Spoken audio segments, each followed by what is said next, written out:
Hi guys. आज हम लोग बात करेंगे फंक्शन ओवरलोडिंग की। फंक्शन ओवरलोडिंग क्या होता है पहले ये जानते हैं। डेफिनेशन इसका देख लेते हैं जरा। Function overloading refers to use the same thing for different purpose.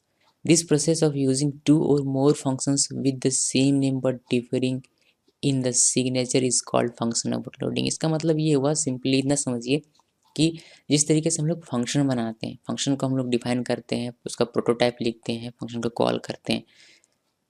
अगर एक से ज़्यादा फंक्शन हो, जैसे कि अगर ऐड का फंक्शन है तो उसमें अगर हम लोग एक फंक्शन में ऐड का फंक्शन है हुआ, और अगर हम लोग को फिर से एक ऐड का फंक्शन बनाना हो तो हम लोग फंक्शन नेम को चेंज कर देते हैं। यानी कि एक अगर ऐड नाम से फंक्शन बना है तो दूसरे फंक्शन को हम लोग ऐड वन या फिर ऐड टू इस तरीके से उसका फंक्शन नेम लिखते हैं और उसको हम लोग डिफाइन करते हैं, फिर प्रोटोटाइप इस तरह से उसको लिखते हैं।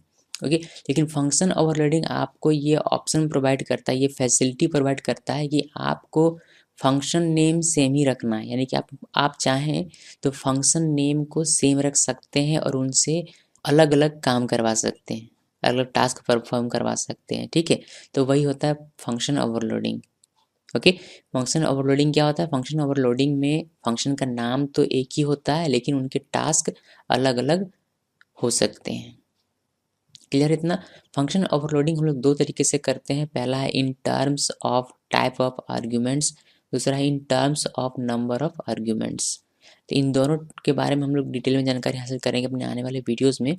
ये सिर्फ इंट्रोडक्शन था फंक्शन ओवरलोडिंग का। आगे आगे वीडियो में हम लोग इन दोनों टर्म्स के बारे में डिटेल में जानेंगे। Till then, thanks for watching this video.